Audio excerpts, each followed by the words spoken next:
Okay guys, we are ready to rock here. Welcome to today's video. Today we're talking about choosing a web browser so that you're going to make sure that your browsing is secure and private. And it doesn't matter whether you were operating on Windows or whether you were operating on Linux, and hopefully by now you guys have switched to Linux, but the choices that you need to make are very narrow. Right?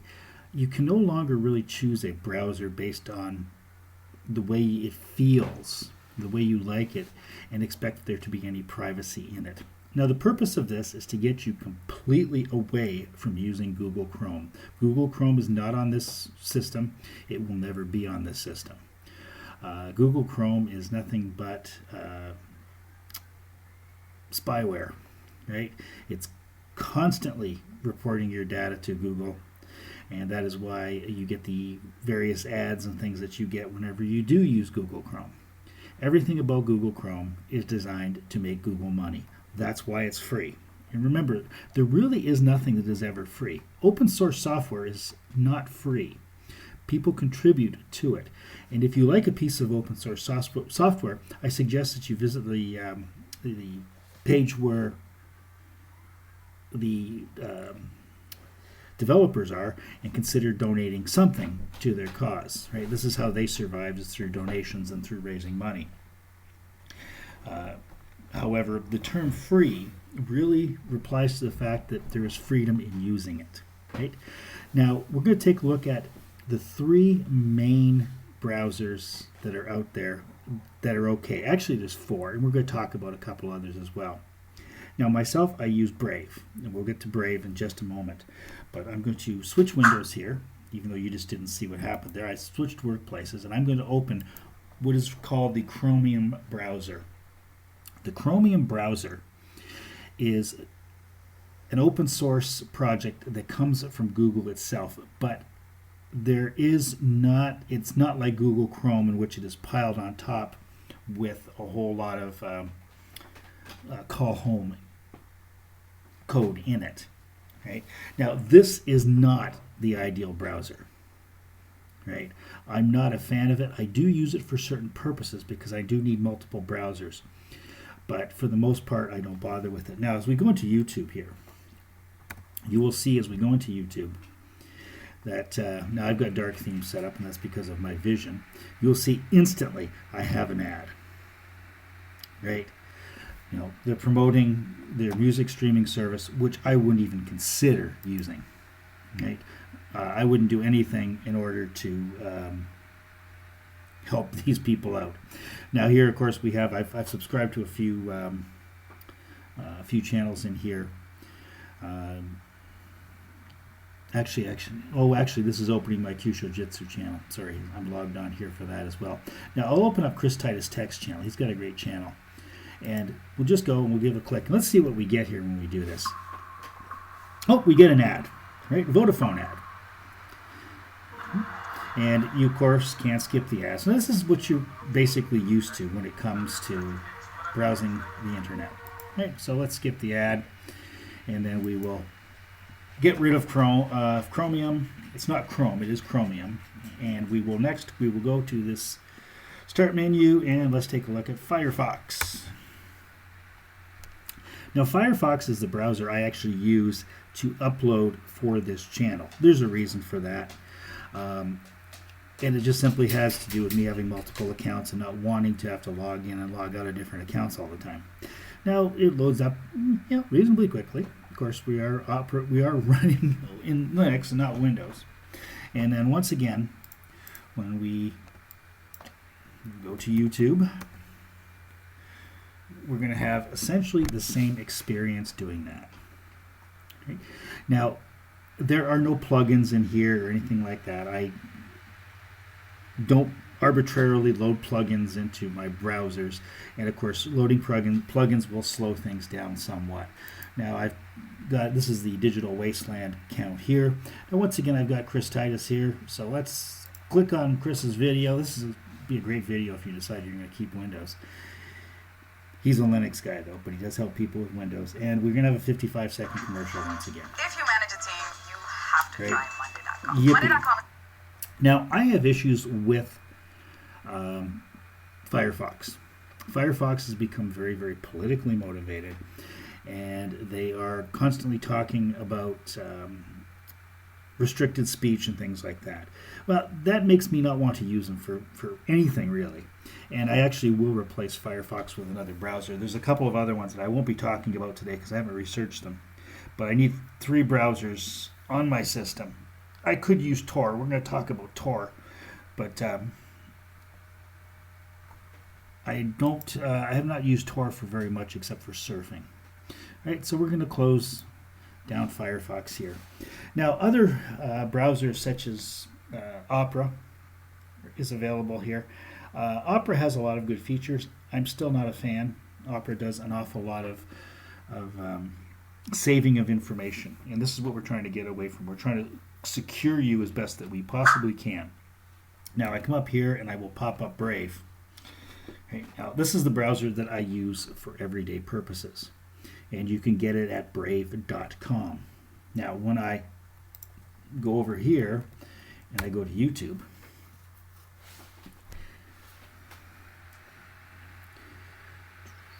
it will take tiny bit longer to load up, but not long. YouTube loads a lot of scripts and things because they are trying to capture information on you so that they can give you recommendations. The recommendations I get from YouTube on this browser are based on the things that I have watched, right? Such as Computing Forever. It's a great channel. He doesn't do computing stuff anymore. He's gone to the realm of how can this be a thing in the world. He's just shocked at the massive amount of ridiculousness that there is in the world today. But we're going to click on this one because I'm going to go back and watch this later. But you notice there's no ad up here.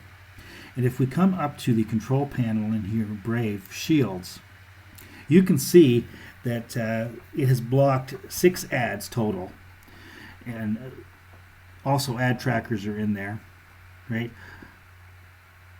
I block third-party cookies here. Some sites, like if you're going to my QShow site, it's best to allow third-party cookies or you could have download issues. But that's cool because I'm not selling your data. Scripts are allowed because most websites will not run with it.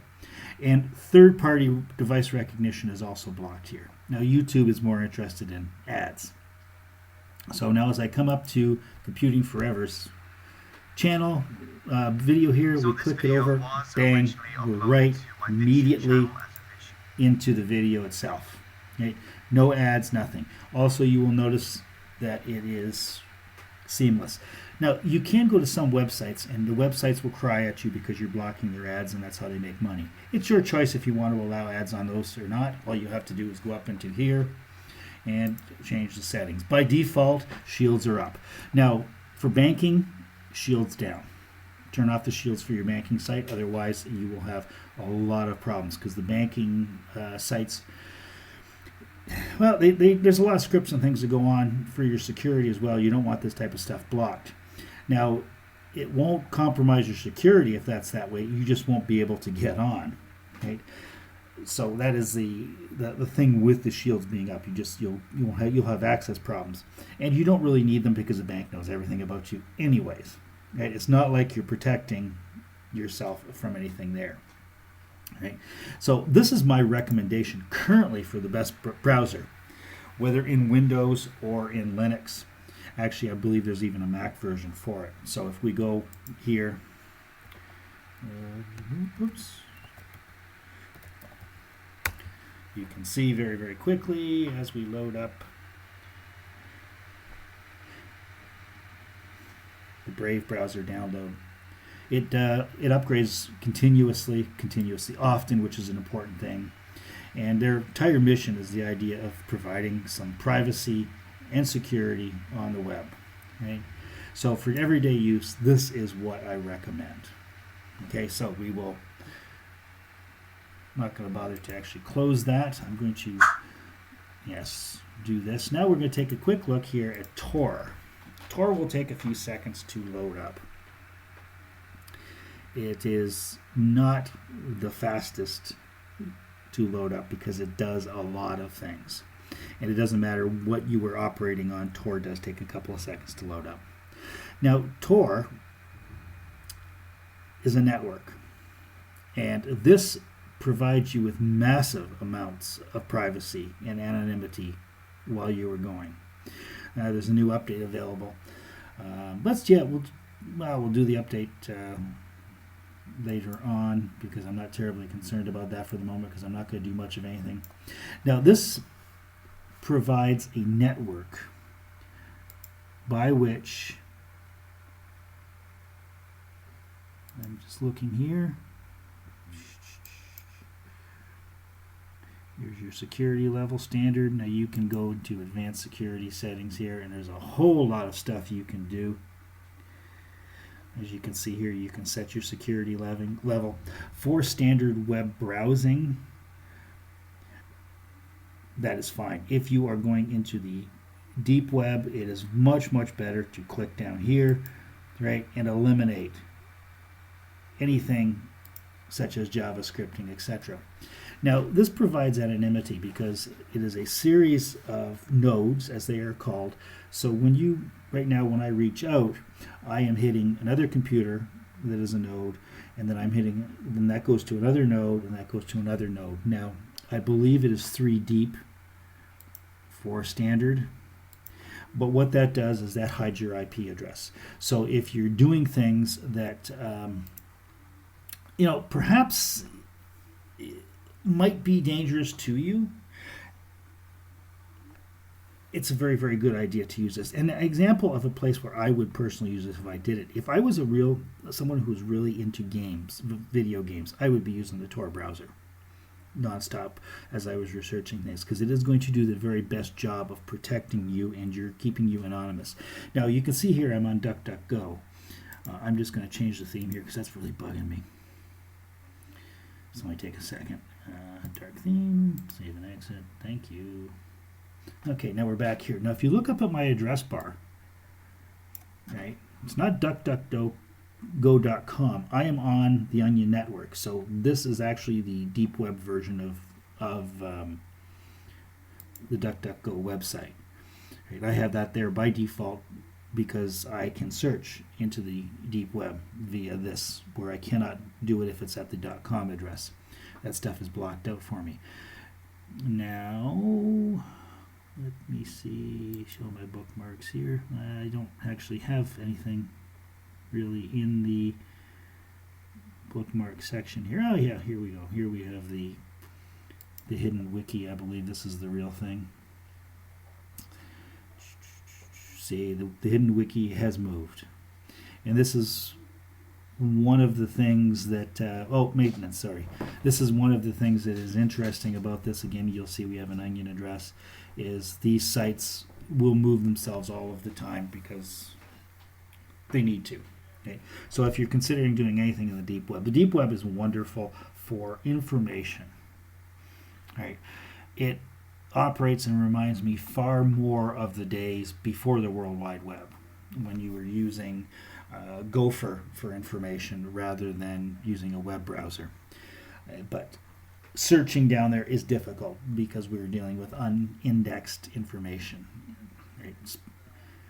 So anyways, we'll go back to DuckDuckGo here. Now, one of the things that you'd never do in the deep web with your browser is you never go to full screen with it, because that is just not going to work out very well for you if you do. That opens you up to being seen. That opens up your desktop for areas for being seen by others. Right? Even if you are running on Linux, it's just information that people do not need to have. Right now, they can't see my desktop resolution or what operating system I'm using or anything else like that. And this thing is nagging me right now, so just let it see if it will do its thing here. I've never done it through Tor, the browser itself. Oh yeah, it will work. Okay.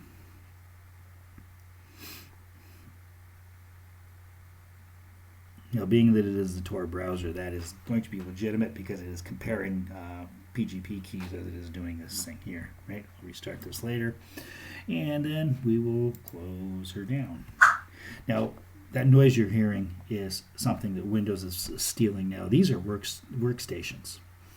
right? So I can, as an example, I can take, I'm not even sure what this is. I could take this and drag this over to a different workstation, right? So now as I'm here, workstation 1, I have Brave. Put Brave back on home. Go to workstation 2. Where did that thing go? There it is. Oh, that's my recording device. There we go. It has been minimized. So see, that can help you. That's a great feature in Linux that can help you keep yourself organized if you're doing a lot of office type work, because you can have you can have your email opened in one workstation, a browser open in another, and then you can have your LibreOffice or whichever word processor you're using open in the third. And you can have, I think it's 8 of them. I've got 4 set up. I typically never use more than 3. Right? And the reason that I like it a lot is because I like this panel to be clear. I don't want all of my minimized applications to be down there bugging me. And I use the Alt-Tab key to go between items. Okay, guys, that's going to be it for today's video. Hopefully you did enjoy this, and consider getting rid of Google Chrome. And I didn't bring up Internet Explorer or Edge because I don't think anybody uses those, but you're definitely going to want to ditch those. Right? Both of them are junky anyway, and all they are doing is collecting information for Microsoft. And why be low-hanging fruit? Have a great day, guys. We will see you next time. Ciao.